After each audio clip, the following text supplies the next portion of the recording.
I am pleased that we shall finally be able to present to you the program we had planned for Lent, When God Calls Women. But due to the coronavirus pandemic, we had to cancel it.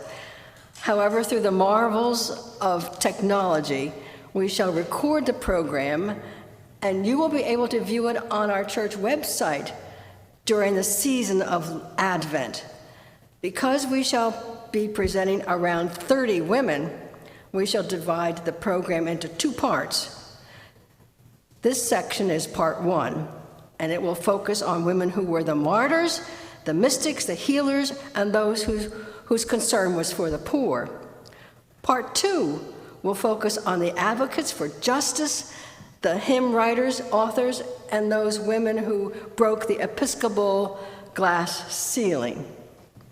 And so we give thanks to God and celebrate women, especially Christian women, who defying tradition and sometimes risking their lives, change the world in which we live. These women preached the gospel, freed slaves, protected children, and were advocates for the poor. They were driven by a total devotion to God that overcomes all personal timidity and who gave them a power unknown to those who were looking after their own ego or their own career. Something written by Evelyn Underhill, great 20th century British mystic, pretty much sums up the kind of women who respond to the call of God. She writes, "Great courage and initiative, the hardy endurance of privation and fatigue, the calm acceptance of unpopularity, misunderstanding, and contempt are at least as characteristics of them as any of the outward marks of piety. So too their inner life, which we all incline to think that as a constant succession of spiritual delights, was often hard and painful. Willingly and perpetually, they prayed from the cross, shared the agony, darkness, loneliness of the cross, and because of this, they shared in its saving power." End quote. These women could not have done what they did without prayer and without the guidance of the one who called them by name. So, what happens when God calls ordinary women and make them extraordinary? So meet these marvelous trailblazers who dared to bring gender equality and other issues to the forefront, from overcoming oppression to breaking rules to reimagining the world or waging a rebellion. These women of history have a story to tell. These extraordinary women will be presented by Mary Miller, Susan Wells, Henry and Anne Margot, and the Reverends Ann Holt, Rick Vincent, and myself. And so, let us begin. Part 1. We have to begin with Mary of Magdala. What do we know about Mary? We know that she was a prominent disciple of Jesus as one of his followers. She is known as the Apostle of the Apostles. She was the pioneer of pioneers and the forerunner of all forerunners. She was the first person to be commissioned to preach the gospel. I have seen the Lord. Remember that she witnessed the crucifixion. She was the first person Jesus appeared to after the resurrection, and the risen Christ told her to spread the good news to others. At the tomb, the risen Christ appears to her and gives her the instructions to relay this message. "Go to my brethren and say to them, I am ascending to my Father and your Father, to my God and your God." So Mary went and said to the disciples, "I have seen the Lord." She was the first and a significant leader in the early Christian movement. As an apostle of Jesus, she helped promote contemporary awareness of the leadership of women in Christianity.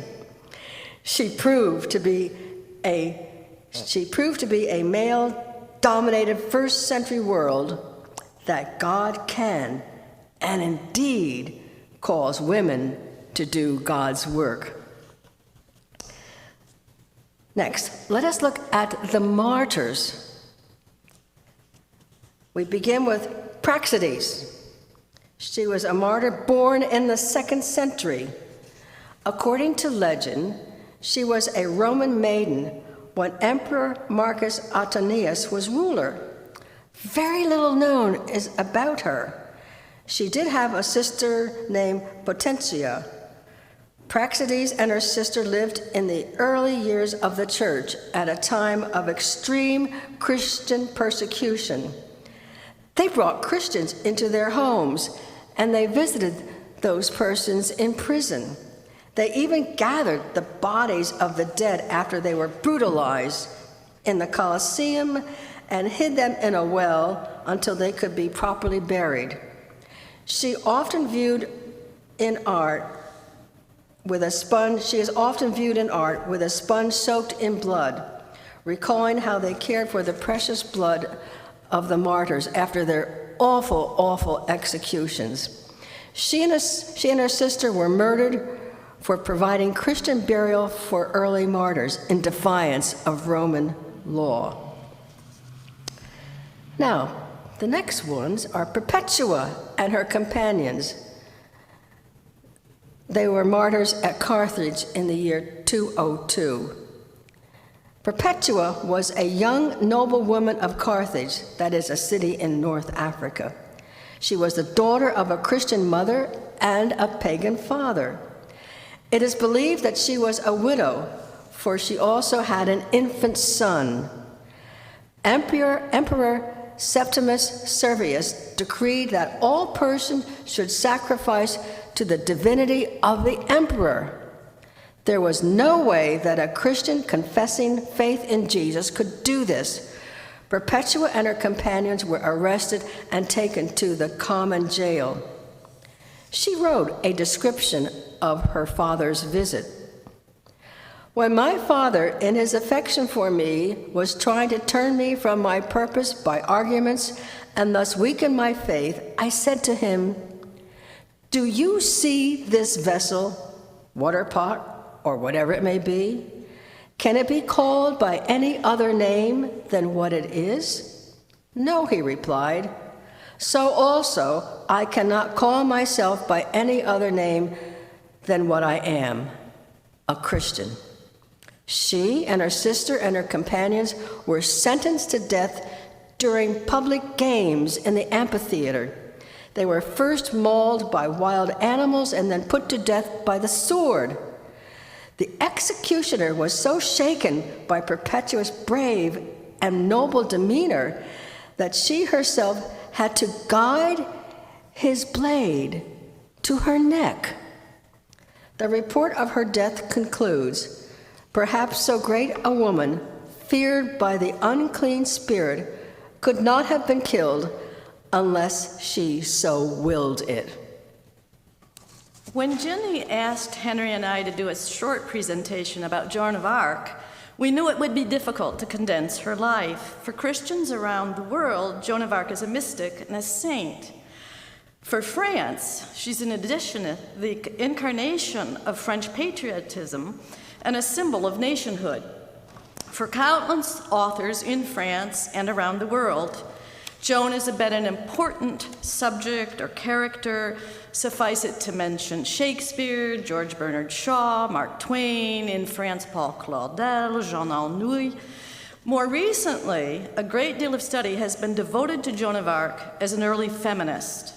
Here I'm going to cite Anne Lewin Barstow, quote, "Joan was a charismatic leader whose visions led her to the central place of masculine power, serving both as a catalyst and instigator of the political life of her era," unquote. Another writer on mysticism has called this, quote, "the mysticism of action, the center of creative energy and power, and its expression in the temporal world," unquote.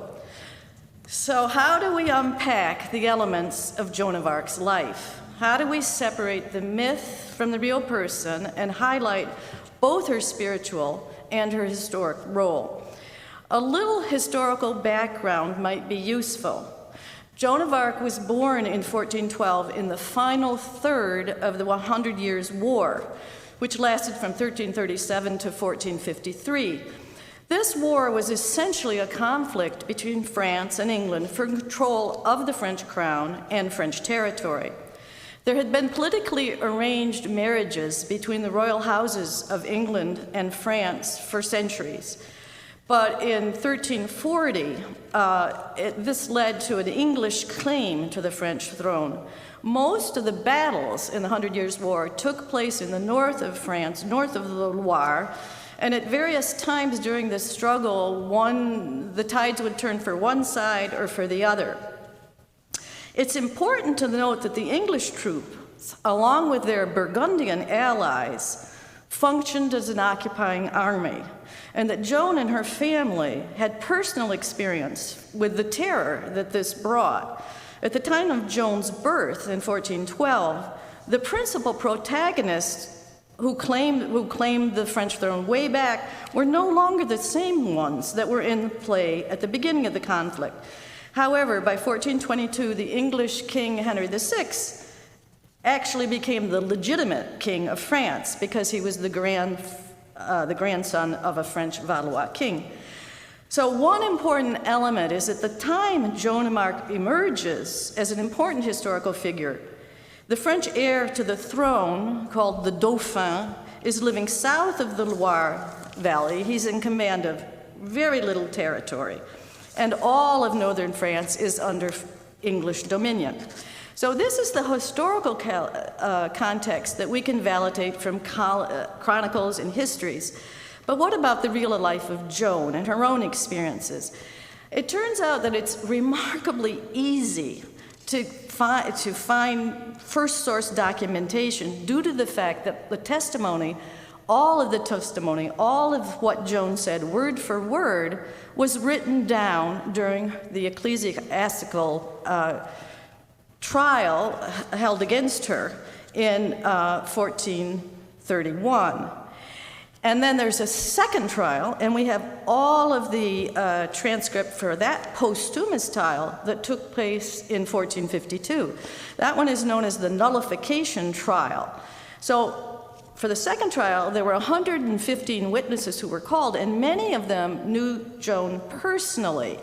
And that court, that ecclesiastical court in 1456, declared Joan of Arc innocent. So you can go online and read all of these transcripts. Henry and I tried a bit of that, but it's very long. So we turned to people who themselves had studied the transcripts. I'm going to talk a little bit about the mystic legacy of Joan d'Arc, presented by an American author whose name is Marcia Quinn Noren, and Henry's going to talk about highlights from a French work called Joan of Arc, Her Story, by a French author, Régine Piernoux. Again, these two authors base their evidence directly on the spoken word. So what do we know? Joan was born into a peasant family in a village in the Vosges region of France. Her parents were church-going. She was baptized. Her mother, during the trial, Joan says that her mother taught her the Lord's Prayer, the Apostles' Creed, and the Hail Mary. Joan and the rest of her family were illiterate, so this was passed on by oral tradition. The family was poor, but they weren't destitute. Her father owned about 50 acres of land, and he supplemented his income by a minor position with the village as a tax collector. Her daily activities included looking after farm animals, working in their garden, sewing, weaving. Witnesses called in the second trial, the nullification trial, describe her as a very joyful, obedient, and reverent girl. However, life in the village was directly impacted by the 100 Years' War. At one point, roving mercenaries threatened to pillage their town of Domremy, and Joan drove her father's cattle to safety. Later, their village, Domremy, was actually sacked and burned by the Burgundians, who were allied with the English. And Joan and her family had to flee and take refuge in a neighboring village. In addition to this chaos, at approximately this time in French history, the Black Plague had also returned. So Joan was living in a society that was under great political, social, and material threat at the time she began having visions. So this is words from her trial about what happened when she first got visions. When I was 13, I had a voice from God to govern myself. The first time, I was terrified. The voice came to me about noon. It was summer, and I was in my father's garden. I heard the voices on my right hand in the direction of the church. There was a great light about it.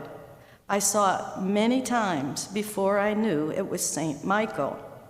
In later parts of the testimony, Jane explains that she received visions from two other saints.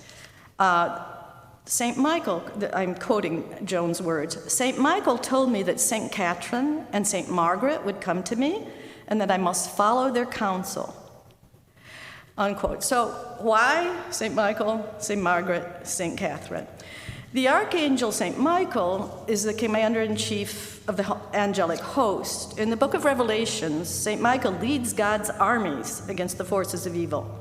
Veneration of St. Michael was very prevalent in France at this time.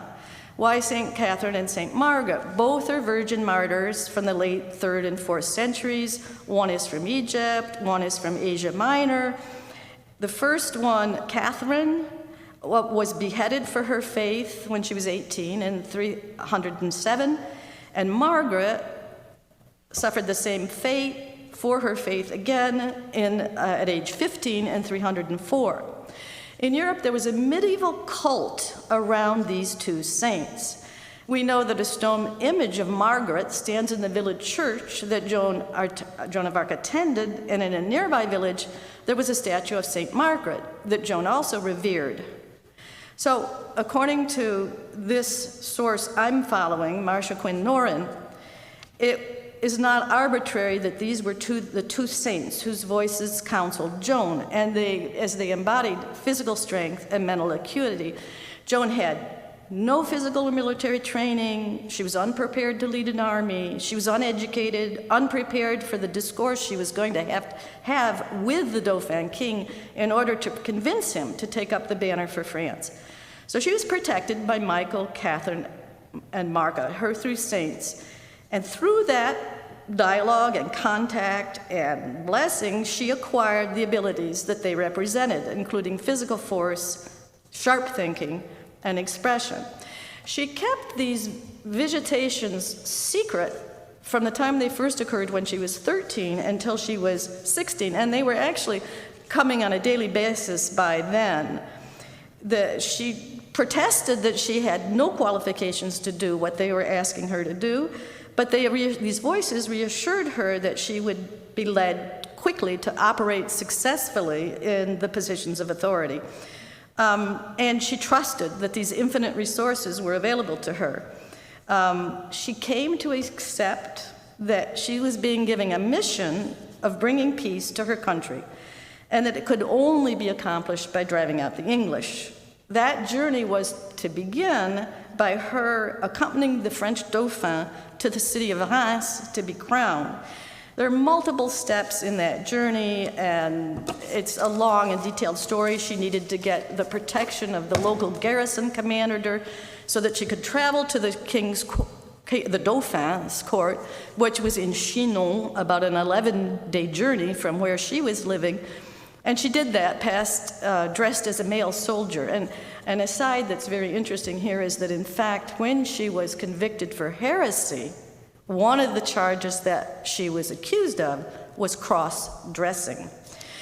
So Joan accepted the call to God to alter the course of human events. According to Marcia Quinn Noren, Joan was prophetic and a transcendent figure. The Dauphin Charles accepted to collaborate with Joan after she was able to identify him in a group of courtiers where his identity was in no to no extent evident. And then there was another incident where Joan was able to report on the success of a battle that had not yet been delivered to the French court. So he came to trust her, and he provided her with training and jousting training. Her first military success took place only 2 months later in the city of Orléans. And the step after that was to be the coronation of Charles in Reims. And before that, before this stage could be carried out, she was interrogated by a tribunal of learned men, and her answers in the city of Poitiers, where she was interrogated, convinced everyone that, in fact, she was being guided by divine powers. In fact, in various small towns, after the success in Orléans, there was a phenomena which they've called the Bloodless March, in which the ranks of English soldiers turned tail as soon as they saw Joan of Arc. The army reached Reims, where Charles was crowned on July 7th in 1429, and the country appeared united. A truce was signed with England. In December, Joan and her family were actually knighted for her services. But that truce quickly came to an end. In May 1430, Joan traveled to Compiègne, north of Paris, to defend that town against English and Burgundian siege. She was captured, taken to Rouen, the main headquarters for the English in France. She was held there for a year. Her trial for heresy began in January. She was found guilty and burned at the stake 4 months later. At the moment of her death, Jane cried out 7 times, invoking the name of Jesus the Christ.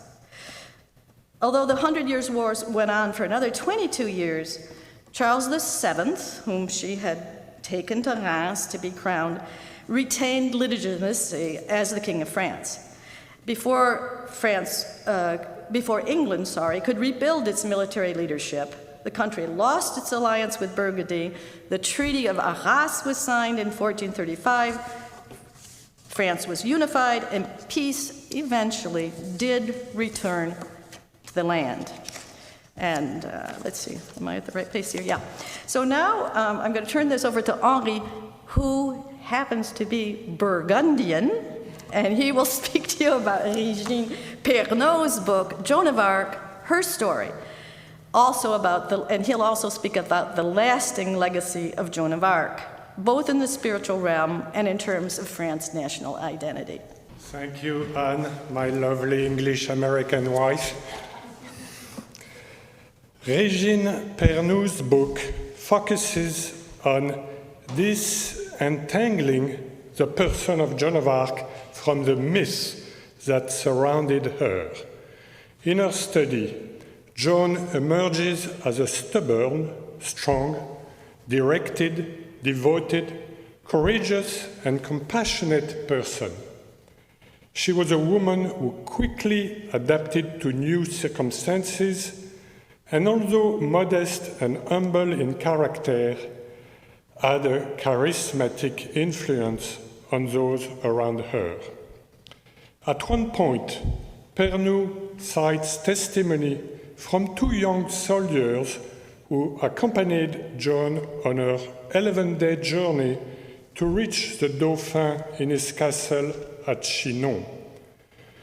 The soldiers testify that although they slept beside Joan during those 10 nights, they never felt any sexual attraction for her. Instead, one of them reports, "Her words put me on fire, inspiring in me a love for her that was, I believe, divine." During her trial, Joan was posed many trick questions meant to ensnare her, and she responded with unusual intelligence. An example is when she was asked if she was in God's grace. Joan responded, "If I am not, may God put me there, and if I am, May God so keep me. The question is a scholarly trap. Church doctrine held that no one could be certain of being in God's grace. If she had answered yes, she would have been charged with heresy. If she had answered no, then she would have confessed her own guilt. A logical analysis would deem that the scenario of Joan's life is not credible. An illiterate young woman with no military training or experience, no deep knowledge of religious text, caused a French king to be crowned. She defied a foreign occupying power and responded with clear and sophisticated answers during her interrogation by clergy who favored the English cause.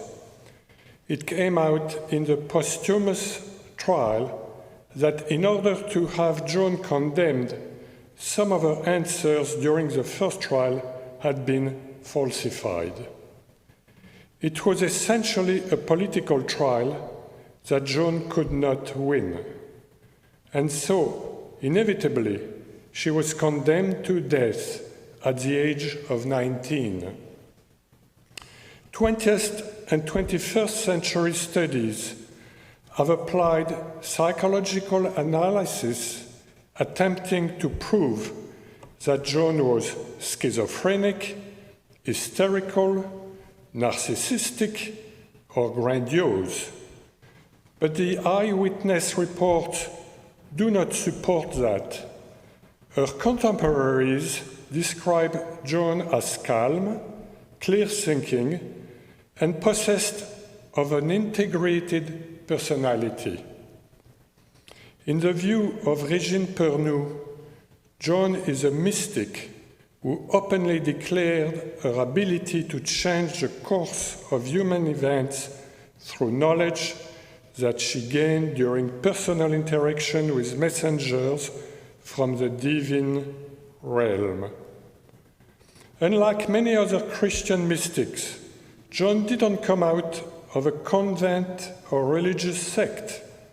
Instead, an illiterate peasant answered the call of God, stepping into her destiny in the middle of a savage war. Heavenly voices had convinced her that she was the only human being capable of helping to bring peace to her country. When called by God, Joan answered yes. At one point in her testimony, Joan explains her mission, saying, "I was born to this." So, what is the aftermath of Joan's story? We know that the first trial was judged invalid and that Joan was proclaimed innocent after the nullification trial in 1456, 25 years after her death. Centuries later, Joan was beatified in 1905 and eventually declared a saint in 1920. What is Joan's resonance in Western culture and in France in particular, as seen through a religious and historical lens? In France, Joan of Arc is quite simply revered. My own mother, who was born into a very religious military family, was named Jeanne, a first name certainly chosen in reference to Saint Joan of Arc.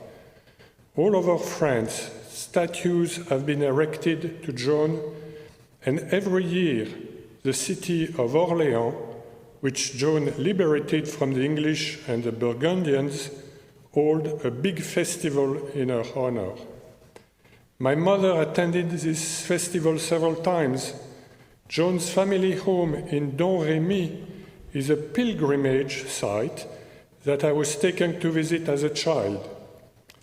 Joan of Arc unified France, and French politicians Never forget that.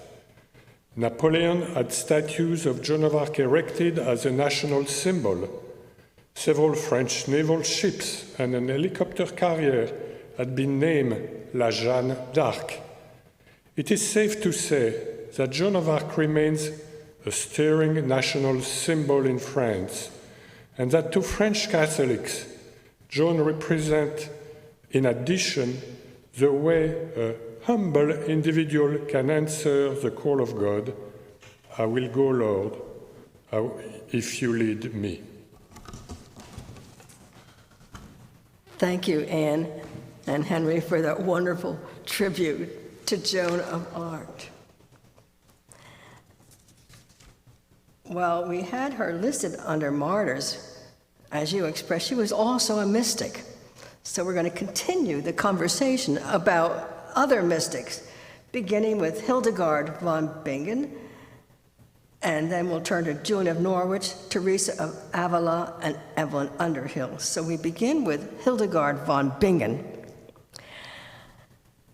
Albert Einstein was asked toward the end of his life if he had any regrets. He answered, "I wish I had read more of the mystics earlier in my life." Okay, this is a significant confession, coming as it does from one of the greatest geniuses of the 20th century. Did you know about that? I don't know how I came across that, but I was impressed. Hildegard, she is quoted to have said, "We cannot live in a world that is not our own, in a world that is interpreted for us by others.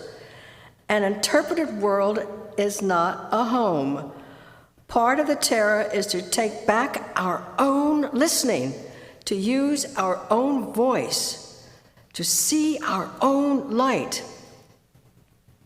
Hildegard is a prophetic voice even in our own time.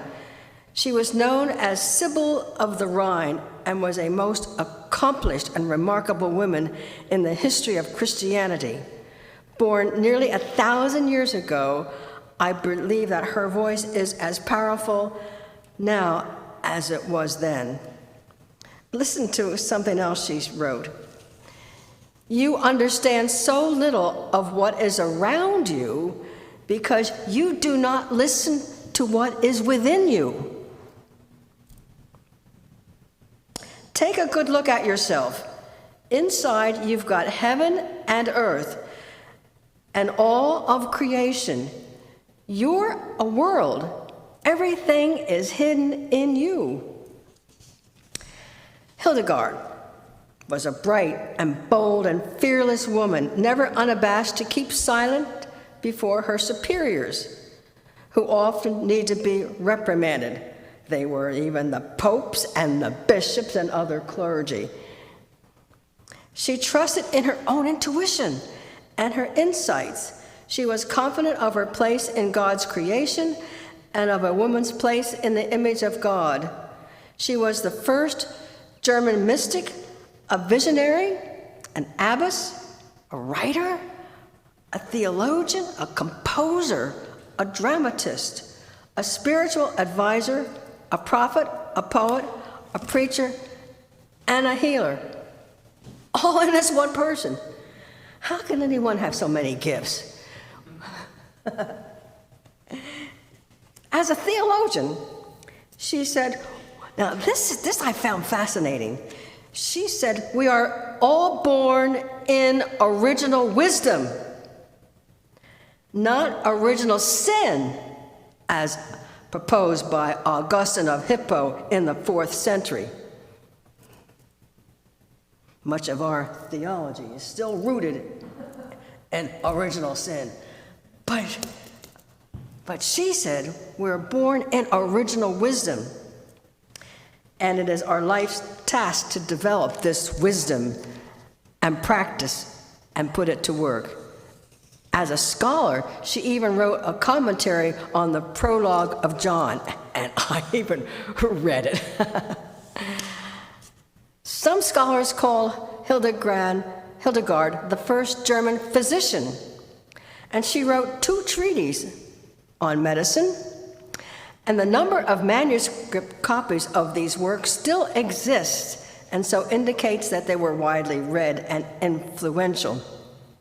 She wrote a lot of music, too, which inspires us. And if you go on your internet and look at the number of CDs that are available, you will see that she is still very popular. And she would write, underneath all the texts and all the sacred psalms and canticles, these watery varieties of sounds and silences, terrifying, mysterious, whirling, and sometimes gestating and gentle, must somehow be felt in the pulse, ebb, and flow of the music that sings in me. My new song must float like a feather on the breath of God. You've heard that phrase, on the feather of the breath of God. She said that the compositions that she wrote came directly from God and not her own. She was a woman of her time and was not considered a feminist at that time, but in our sense, she might have been just that. But she is known to have been such a visionary, and the strength of her character allowed her to triumph over silence and submission to become one of the greatest voices of her age. So what do we learn from her? She gave us the courage and the permission to trust our own instincts, our insight into intuition, to trust in the God who speaks to us in creation, in our own experiences, in prayer, worship, and sacred music, word and sacrament. She would challenge the male hierarchy in society and the church. Yet she calls for a balance of divine feminine and healthy sacred masculine. Healthy, sacred, masculine, and divine feminine. Let's look at, moving on, Julian of Norwich. Very little is known about her, not even her real name. She adopted the name of Julian from the Church of St. Julian in Norwich, where she took her life as an anchoress. She lived under the direction of the parish church and her bishop. The anchorage in which she lived was attached to the church like a shed, a small cell-like shed. And when she entered it, the ritual of the burial office was said by the bishop, and then she was locked in it. The anchorage was actually like a tomb in which she was buried with Christ. She chose to live her life as an anchor shortly after she received what is called the Revelations, or the Showings, a book that she wrote. Now, I'll talk about that in just a minute. Now, in this anchorage, you have to know that there were windows. She had a window that looks out at the sanctuary, and a window that looks out in the public arena, and of course, the third window was for the servant who took care of her daily needs. And she stayed there until her death in 1474, and she was about 74 years old when she died. So by the time she entered her cell, she had already witnessed at least 3 rounds of the plague. She probably lost almost everyone she loved and had nearly died herself. We also know from her writing that when she was very young, she asked to bear witness to the passion of Christ. She got her wish. The visions she had during her near-death experience were of Christ's crucifixion, which she endured in every cell in her body. It was at the age of 30 and a half that she was afflicted by a grave illness. In fact, she was given the last rites of the Catholic Church at one point by the priest who visited her, and he held a crucifix over her face. Julian would later say that she saw the crucifix bleed, and that for a period of several hours she had a series of 16 visions. After this experience, she recovered from her illness and wrote it down. She wrote, "From the time I desired to learn what was our Lord's meaning, and 15 years after, I learned what the meaning was, and this is in quotes. Learn it well. Love was his meaning. Who showed it? Thee. Love. Who showed he thee? Love. Wherefore showed it he? For love. Hold thee therein, and thou shalt learn and know more in the same. Thus it was I learned that love was our Lord's meaning. End quote. In her showings, again and again, she referred to Christ as our courteous Lord. Many people have found strength in the words that the Lord had given her. I can make all things well. I will make all things well.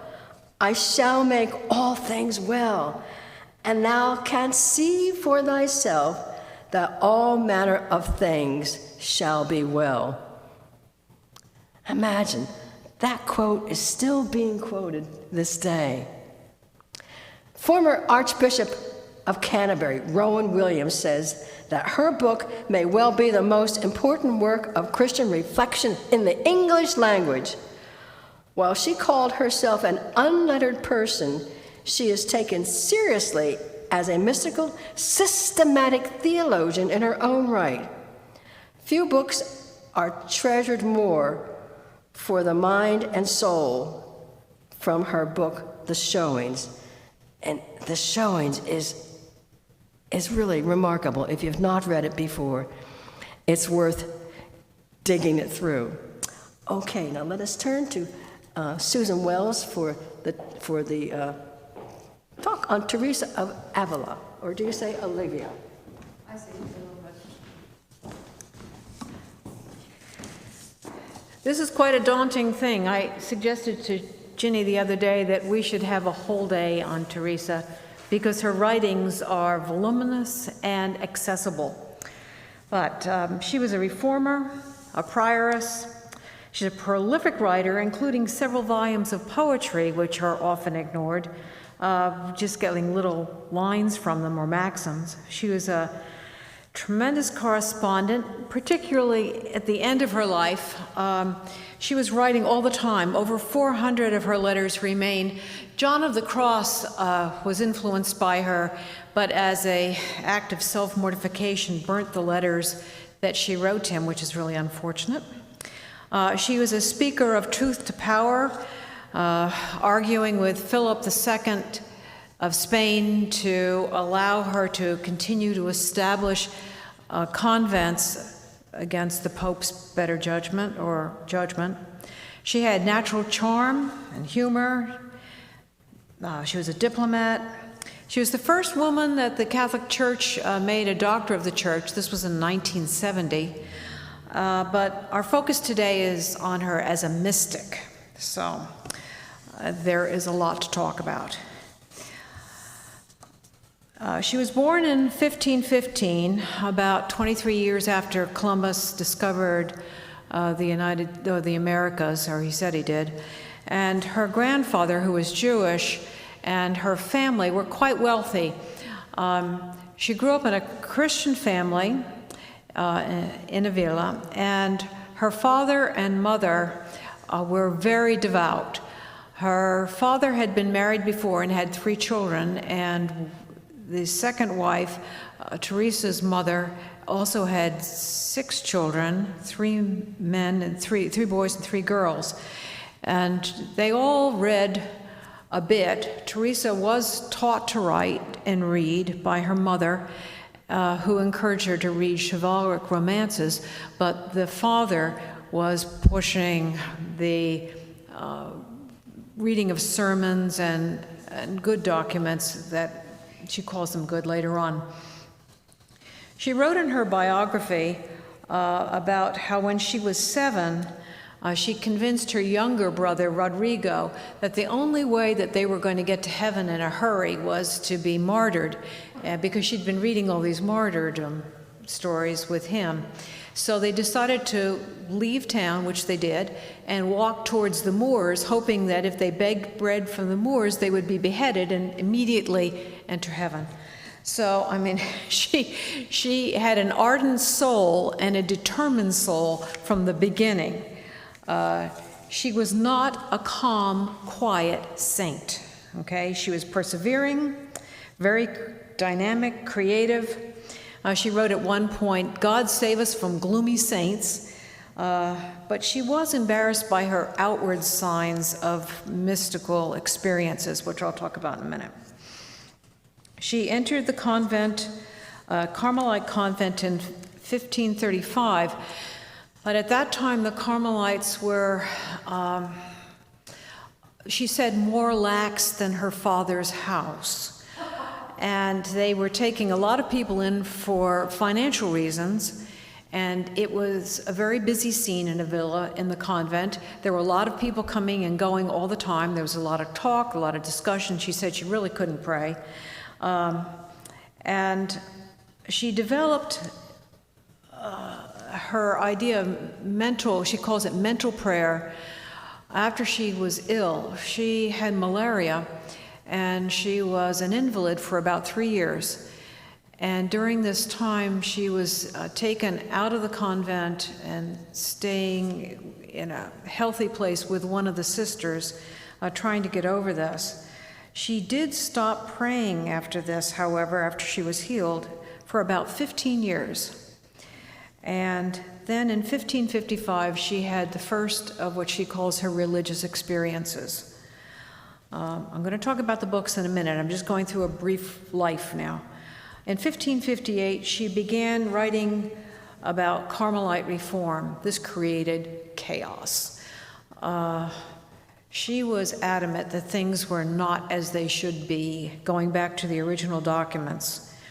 And she wanted to open her own Carmel, as they would call it, a convent in Avila, but she met a lot of resistance. She wanted the people, the Carmelites that she was working with, to spend their life in mortification, in prayer, and good deeds, but really to be cloistered, not to be out and about as much. And it was difficult. She was eventually accused by even some of the nuns of heresy. She lived in the time of the Inquisition. This is time of Spanish exploration. Her family was involved in that. But she was never brought up in front of the Inquisition. She had good friends and good priests who supported her, and her reforms eventually did lead to the split of the Carmelites. The group that she was involved in became called the Discalced or Unshod Carmelites, and she did influence, of course this is from Teresa's viewpoint, St. John of the Cross we call him now, who was very involved in this. Her visions and ecstasies caused a lot of jealousy and a lot of dissension. So it was not easy. Now, I don't know if you've seen the artwork that we put up. It's a very famous sculpture by Bernini. It's a Baroque sculpture of Teresa, probably the most famous depiction of Teresa in ecstasy. And this is taken from her life, which is her first writing. She says on page 197, I'm using Alison Pierce, who did a lot of work putting together her writing. She's edited it, and she's cited extensively. You can also find a lot of Teresa's work in PDF files on the internet. But she says, I saw this vision a number of times of an angel, a seraph, holding a golden or a light arrow, and it pierced her heart. And Bernini's statue of this, based on her first work, an autobiography of my life, Teresa of Jesus, you get this idea of her yearning for spiritual union. It's expressed by this vision, which she's seen a number of times. The spear sent her into a trance where she would be unified with God spiritually. Now, this union of the spiritual and the physical, which Bernini is depicting here, you'll see she's on clouds, the spiritual, and yet she has the agitation of her robes, the physical, and you'll see her bare feet, referencing the Discalced Carmelites, of which she was a founder. It's a very, very famous work. It is idealized of her when she was young, but she was fairly young at this point. So she was encouraged. I'm going to talk about the different works in a hurry, and then we'll go into her most famous and most mystical work in some detail. She was encouraged by her mentor priest to write her spiritual autobiography, kind of in the mode of St. Augustine. And she wrote this life when she was about 47. It wasn't published per se until after her death, but it was spread all over the place in manuscript form. And actually, there is a manuscript of this in the Library of Madrid, as well as a lot of her other works and most of her letters, which were collected by the priest who was in charge of the head convent that she founded when she died. The book is conversational, it's lively, it's often humorous, it's full of proverbs and common metaphors. She uses the image of water all the way through it, and what she's trying to do is she's trying to give clear descriptions of very difficult things, including her supernatural experiences. This is about in chapter 13, and of difficult states of conscience. This was very popular, as I said, in her lifetime, and she talks about the 4 stages of the ascent of the soul to God. And she's going to develop much more thoroughly in the Interior Castle, her most famous work. The second work, The Way of Perfection, was written sometime around 1567. And this is written for the younger nuns. It's personal, it's humble, and she says humility is the foundation of everything. She says this continually, all through her work. It's kind of a blueprint, a guide to what she calls her seekers, her nuns, who, with prayer and discipline, want to get to union with God, reach union of God. She talks about the prayer of quiet in chapter 31. And these are prayers in the first half of it, up to chapter 29, about of active prayers, prayers of recollection.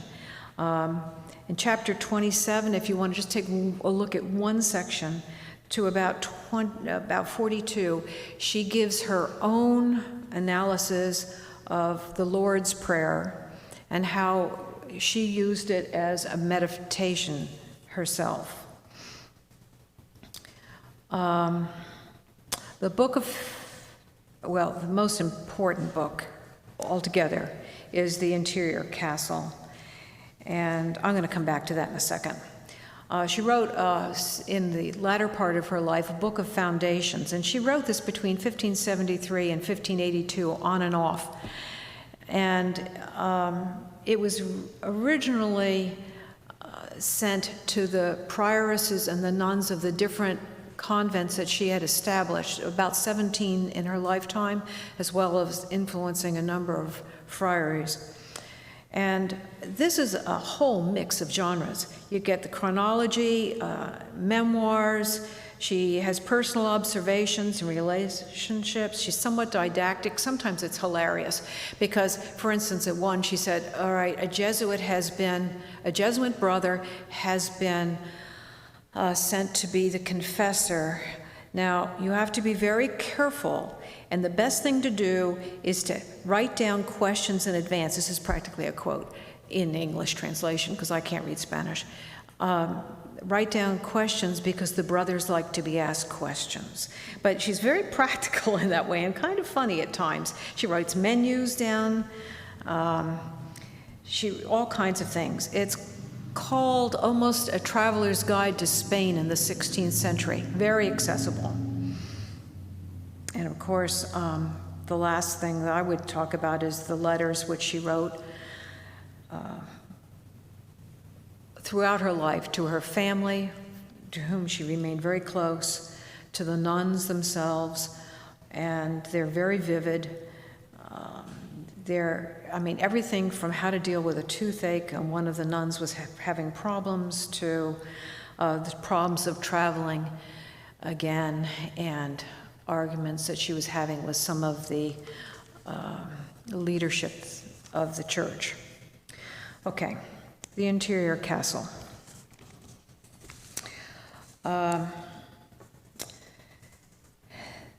This is based on a vision granted by God, she says, and the basis of the interior castle is that the castle is shaped like, is made of a diamond, and it is covered with this blackish, tarish obscurity.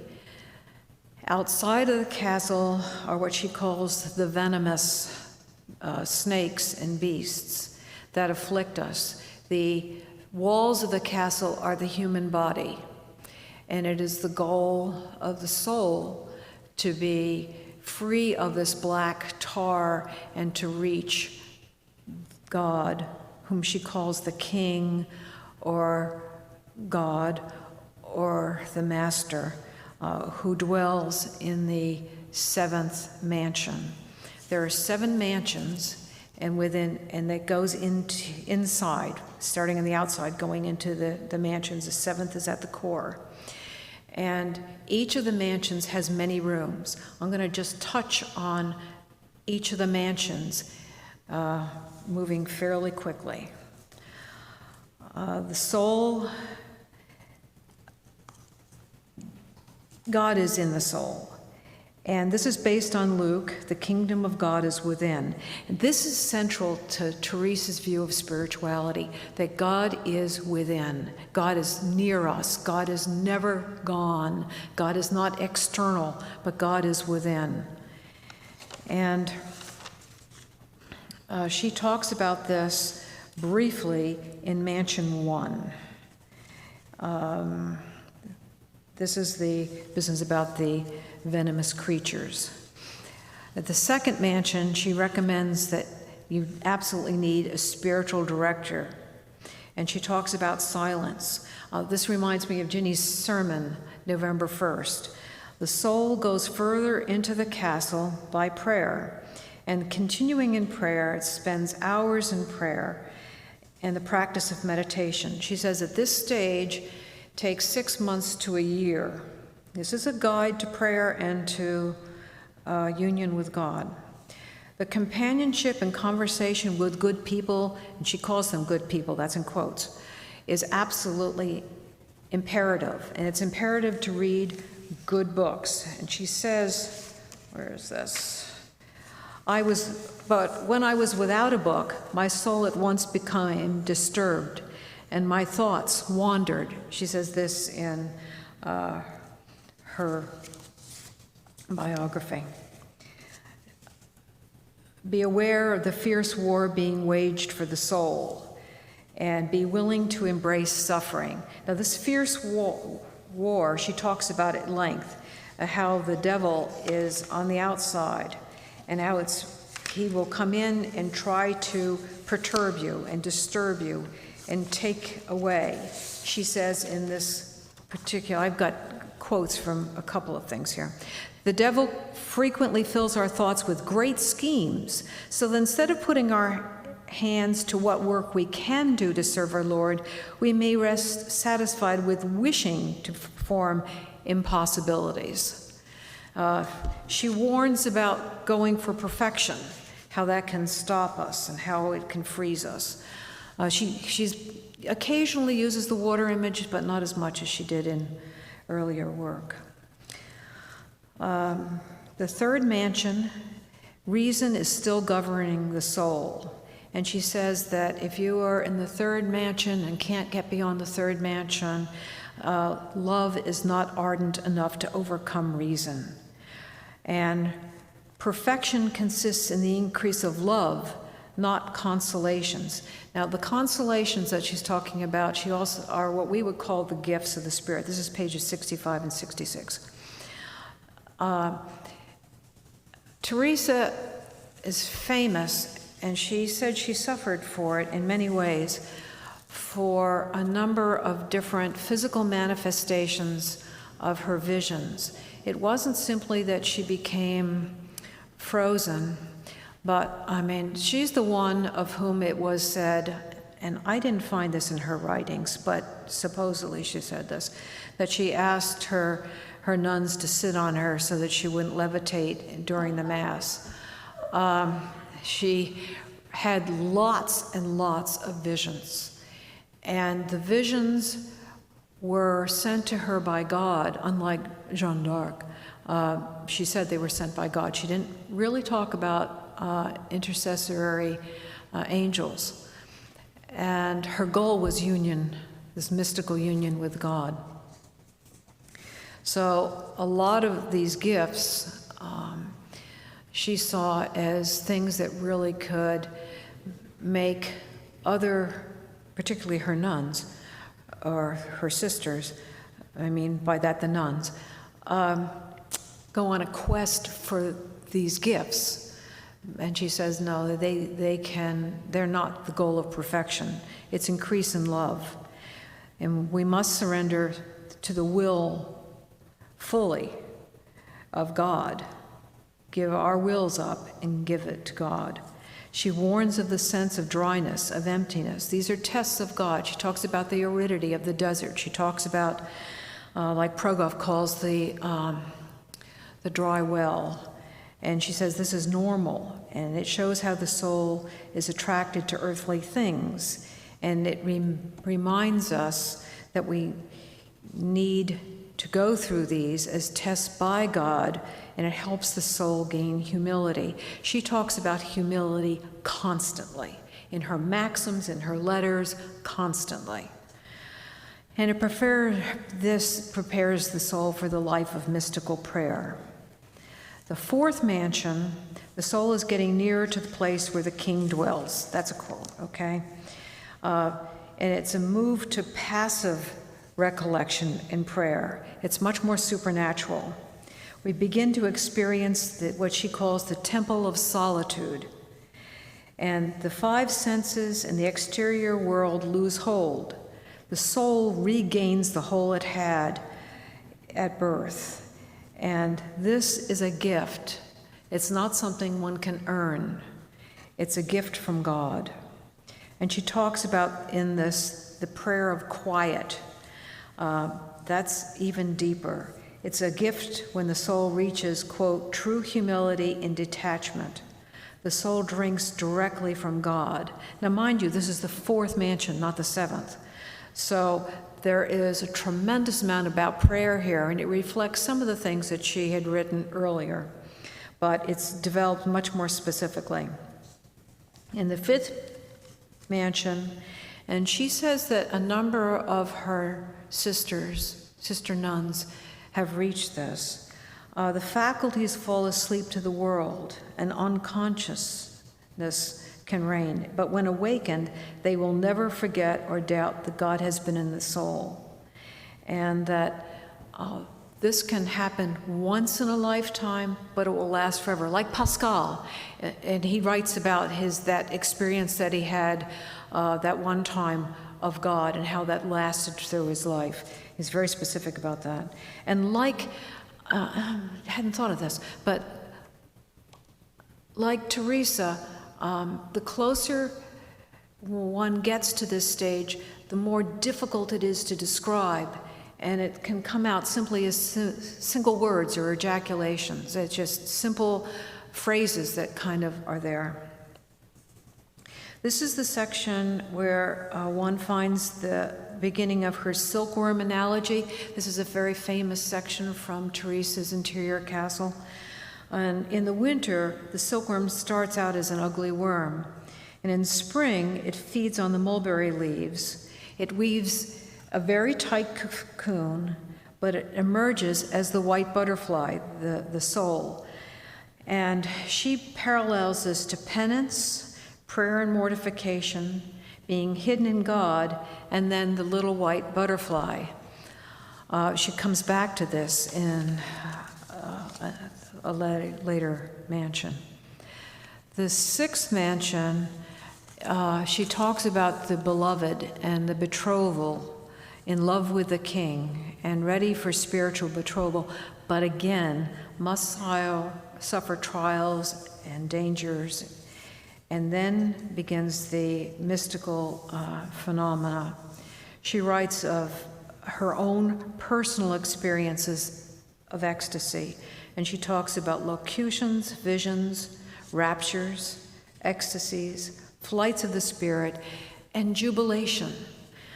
This, as I said, she talks at one point in one of her poems about the joy of God and the dancing with the joy of God. She warns to remain what I would call grounded in time and space through prayer. One can't just go taking off on these things, but prayer is absolutely essential, as is the sacraments of the church. She doesn't let this become something that one can do without the sacraments of the church and without prayer. Prayer, this whole thing is based on prayer. Okay, the seventh mansion. This is the spiritual marriage with God, or the union with God. And on pages 209, 210, there are her visions of the Trinity that occur at this state. And she talks about the wonderful effects of this marriage, page 210 to 231. The soul experiences almost constant presence of the bridegroom, and at the same time, spiritual tranquility. It loses its fears. It's ready to bear any cross for the love. And she comes back to the silkworm image. The butterfly dies, but the soul is endowed with the life of God. And she cites Paul very specifically in Galatians 2:19 here. I have been crucified with Christ. I live, not I, but Christ lives in me. And she sees this as the union with God. She ends by warning her nuns of passivity, how prayer and contemplation are not ends, but a means to strengthen the believer for service. Otherwise, one becomes what she calls spiritual dwarfs. She's pretty strong on that, actually. And I wanted to close with a couple of things that you may or may not have heard from her. But these are maxims or so on, and then a little short poem that she wrote. She writes, Christ has no body now but yours, no hands, no feet on earth but yours. Yours are the eyes through which he looks compassion on this world. Yours are the feet with which he walks to do good. Yours are the hands through which he blesses all the world. Yours are the hands, yours are the feet, yours are the eyes, you are his body. Christ has no body now on earth but yours. The closer one approaches to God, the simpler one becomes. Untilled ground, I like this, however rich, will bring forth thistles and thorns, also the mind of men. Prayer is essential. And then she wrote, they found on her book of daily offices, after she had died, she had written on a narrow bookmarker this poem. Let nothing disturb you, nothing cause you fear. All things pass. God is unchanging. Patience obtains all. Whoever has God needs nothing else. God alone suffices. Thank you, Susan. I learned a whole lot about Teresa that I hadn't known before. Very nice, very nice. Now, moving ahead now with the last of the section we call mystics is Evelyn Underhill. She's British. She comes from Staffordshire, England. And we move now into the 20th century, so we're skipping quite a few centuries. Now, Evelyn was confirmed in the Church of England, and she was a lifelong Anglican, but she was also attracted by the Roman Catholic piety and the religious experience. Her work on mystical life helped establish mystical theology as a respectable discipline among contemporary intellectuals. That just didn't occur in England at that time. You know, we look at systematic theology, history, the Anglican history, sacramental theology, but this aspect was not looked upon as being very important, at least a respectable discipline. And so she brings it to the forefront. And she studied the great mystics of the past, and at once she considered to become a Roman Catholic person, or to belong to the Roman Catholic Church. She was influenced by paintings of the Italian masters when she visited Italy. She spent nearly 15 years wrestling painfully with the idea of converting to Roman Catholicism. But eventually, she changed her mind. Why? Pope Pius IX, he's the 10th. That means 10. He issued an encyclical condemning critical scholarship and condemning historical and textual criticism, squashing modernist influences. Well, given her developing research on mysticism, it was clear to her that it could not be done within the confines of the Roman Catholic Church. So, she dismissed the whole idea of becoming a Roman Catholic person. But she still chose to put herself under the spiritual direction of Baron Frederick von Hugel, a Roman Catholic theologian and author. Her seminal work is Mysticism, written in 1911, and it's still in print today. I've got the 12th edition of that book. So she was much more celebrated than being a mysticism. She was still an ordinary human being devoted to this aspect of Christianity, mysticism. Interesting, she believed that modern psychology, the psychological theories and discoveries, far from hindering or negating spirituality, can actually enhance and transform it. She wrote, "Psychology of religion cannot teach us to pray." True. "And ethics cannot teach us to love." True. "Only Christ can do that, and he teaches by the direct method and in and among the circumstances of life." In her notebook, she wrote, "Keep me, O Christ, thus centered on thee." Let's look at the healers in our time today. Florence Nightingale, Clara Barton, and Betty Ford. You know Florence Nightingale. Do you know how she got that name, the lady with the lamp? Well, I will tell you. She was born in Florence, Italy. And she came from a very wealthy family and grew up mingling among other rich children. But when she was 16, she was convinced that she heard God calling her to do something with her life, and nothing, instead of frittering her time away with useless trifles. And it was by the time she broke away from her family expectations, she wanted to become a nurse at the age of 30. And she noted that this was the age when Jesus began his ministry. So she saw that as a clear calling from Jesus. And so Florence brought improved care and management to her work, and within a few years she became a leading authority in hospitals. Then the Crimean War broke out, and she became the superintendent of female nurses at a military hospital in Turkey. And here she established many wonderful things. You would find her in the darkness of the night going from soldier to soldier with a little lamp in her hand, making these solitary rounds. She was baptized into the Church of England, and throughout her life, she sought a deeper experience of God, something beyond the socially expected rituals she had grown up with. She once told an assembly of nurses, "Christ is the author of our profession."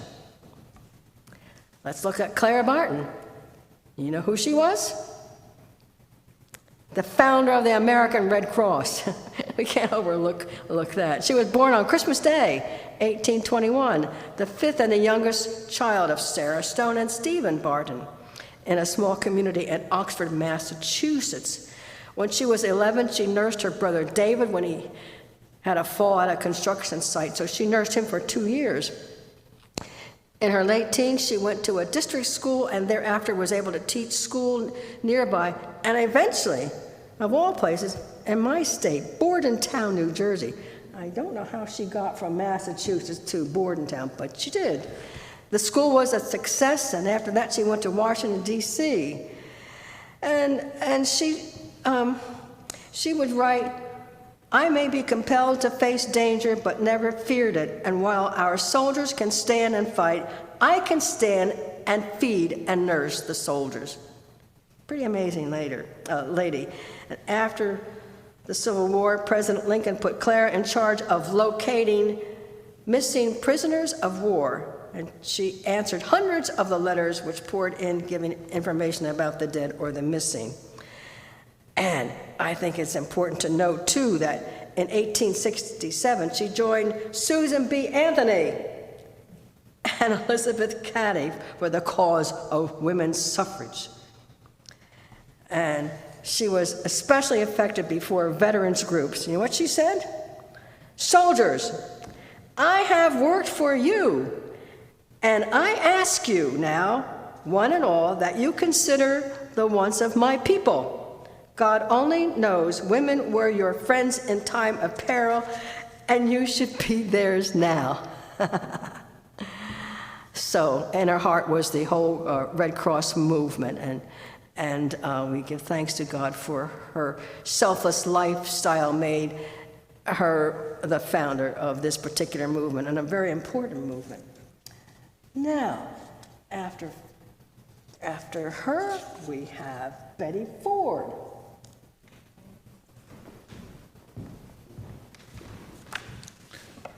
Thank you, Jenny, for giving me the opportunity to speak about my hero. How many American first ladies created legacies that overshadowed those of their presidential husbands? A case can certainly be argued that this is the situation when it came to Betty Ford, who courageously took on taboo topics such as breast cancer, women's rights, abortion, and addiction. And in doing so, she started national conversations that impacted and saved countless American lives and lives of other people worldwide. On August the 9th, 1974, Betty Ann Bloomer Ford was thrust into the world stage when her husband, Vice President Gerald Ford, suddenly became President of the United States. Betty, who was a native of Grand Rapids, Michigan, who had endured her father's suicide and a brief, difficult marriage, would recall the day that her husband took the oath of office. She said, "Okay, I'll move into the White House, do the best I can, and if they don't like it, they can kick me out. But they can't make me somebody I'm not." At 56 years old, the former Martha Graham dancer and mother of four wasn't about to reinvent herself. Well, the White House is certainly not a residence for the meek or the timid. And as First Lady, Betty Ford never felt the constraints of politics when she decided to speak on an issue. It was but 7 weeks into her new role as First Lady that Betty Ford faced an even greater challenge than that of wife of the president. A routine doctor's visit had uncovered a lump in her breast. Now, in 1974, there were no pink ribbons. There was no Breast Cancer Awareness Month. There were no guidelines for regular screenings, no fundraising walks, no patient support groups. At that time, the word breast and cancer were spoken in hushed tones, like something shameful. But Betty was adamant that she should be completely open with the American people. How many other women in America must be going through this too, she wondered. And what happened next was remarkable.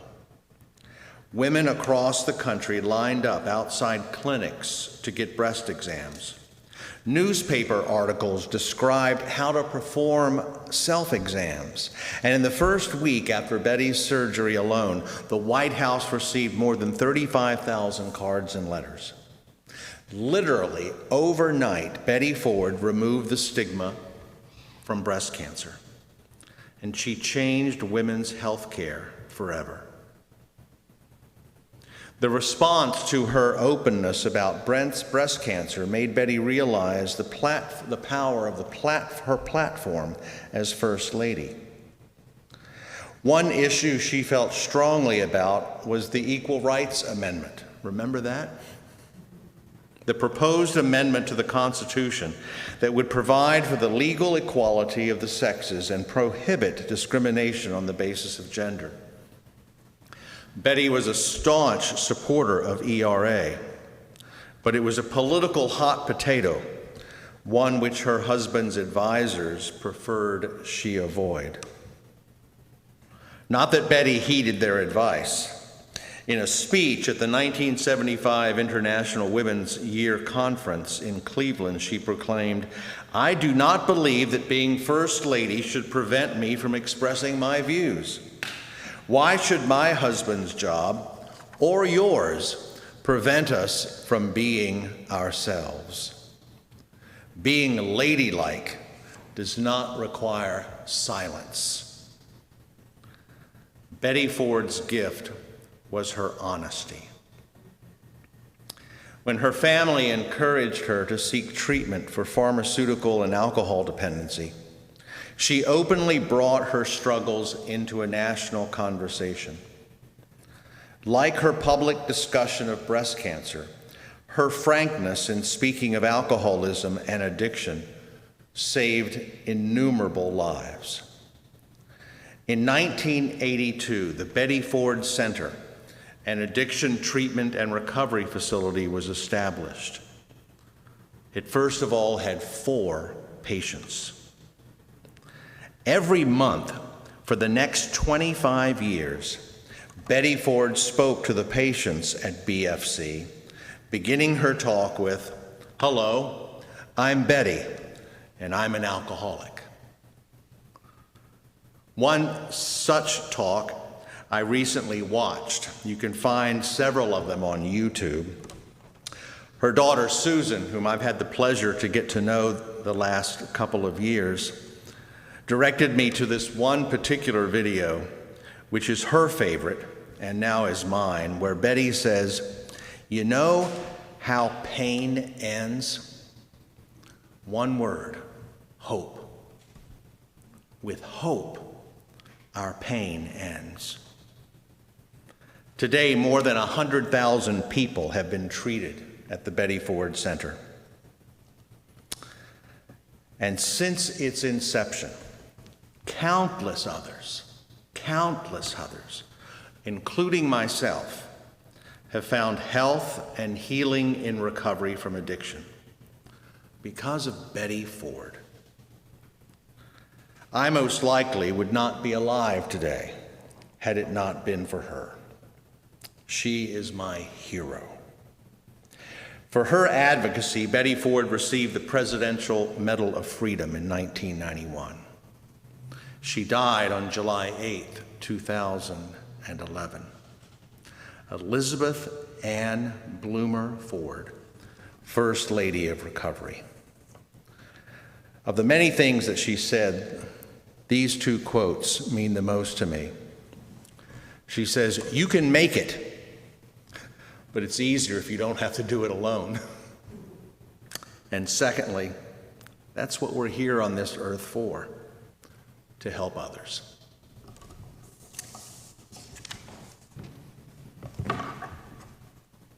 Thank you, Rick, for that inspiring story. Thank you. Our last section for today is those women who had concern for the poor. I begin with Mother Teresa of Calcutta. Now, we all know about Mother Teresa, don't we? She would say, "Be faithful in small things, because it is in them that your strength lies." She was not a very complicated person, yet people sat at the edge of their chairs when they listened to her speak. She didn't say anything new, simply, "Jesus loves you." I want to talk about her interior life, because we see her as a model of strength and courage and strong faith. Yet, her interior life was troubled, to say the least. Her cheerful smile was the very cloak which covered up a broken heart beneath. She said, "People think my faith, trust, and love are filling my very being, and that intimacy with God and union to His will must be so absorbing in my heart. Could they but know, and how my cheerfulness is the cloak by which I cover the emptiness and misery. Where is my faith, even deep down right in, when there's nothing but pain, emptiness, and darkness? My God, how painful is this unknown pain. I dare not utter the words and thoughts that crowd my heart and make me suffer untold agony." These words come from a book that was published called Mother Teresa, Come Be My Light. And it shows the time of her struggling and where she felt the absence of God. But it is fair to say that she fulfilled her mission, her call to be Jesus' light of the world. She tried to make everything she did, even the smallest thoughts and tiniest gestures, an offering of love. With every breath she drew, she tried to do something beautiful for God. She tried to do all for Jesus. She showed us how to do it. Dorothy Day. When Dorothy Day prayed that God would use her talents to help the poor, she had no idea that a nomadic socialist would provide the answer to her prayers. Enter Peter Marin, a French immigrant and philosopher. He came into her life, and he asked her to do three things: to found a radical religious newspaper, to launch houses of hospitality to care for the poor and unemployed, and to organize aggregate-based communities to shift America's focus away from industrialization. That was a tall order, but she felt it was an answer to her prayer. And so she would do all of those three things, not in any particular order, and it was in New York City that she launched the first issue of the Catholic Worker, a meddling of radical and the religious. Soon there were 33 Catholic worker houses across the country. But the newspaper struggled during the Spanish Civil War of 1936. But Dorothy nevertheless pursued, and the houses kept expanding. And she believed that bread lines were not enough, hospices were not enough. There was a need for a movement much deeper. And so throughout her life, she was able to follow through Jesus' instructions to love your neighbor as yourself. For Dorothy, there were no boundaries and no limitations on the definition of neighbor. Her neighbor was everyone, because in her eyes, every person was a brother or a sister of Christ. Sister Mary Scullion, she's right here in Philadelphia. Did you know that? She's from Philadelphia, and she's known for her project called HOME, Housing Opportunity for Employment, Medical Care and Education, and that was founded in 1989. So for Sister Mary Scullion, she wrote, "None of us are home until all of us are home." She is committed to ending and preventing chronic street homeless in Philadelphia. You have not heard about her. That's Scullion. She's a member of the Sisters of Mercy, and their vows include caring for the poor. I want to show you what she did. She requested that her mandatory yearly retreat be spent on the streets of Philadelphia instead of the Sisters' mother house, where she would have all the amenities, I suppose, as you might expect. But no, she spent the week as a homeless woman, sleeping wherever possible, utilizing public restrooms and scrounging for food. Of her experience, she said, "It was the hardest thing I ever did. I returned sick as a dog, really depleted.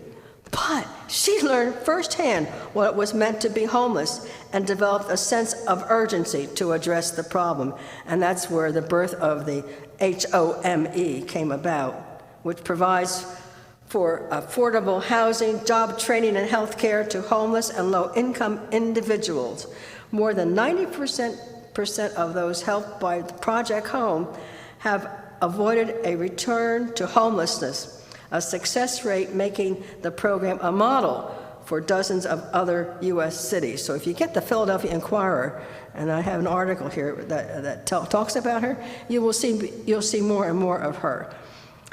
But I want to close with her quote. She believes that whatever affects one directly affects all of us indirectly. If there is homelessness in our society, we are all diminished. We are all diminished. Well, that concludes part one of Extraordinary Women. Part two will be presented via our technology next week. But this is part one. Thank you very, very much. The Lord be with you. Let us pray. God, may we walk in the company of the women of faith who have gone before us, both named and unnamed, who testify with ferocity and faith to the spirit of wisdom and healing. May we walk in the company of these women who sought and ensured the welfare of your people. Amen.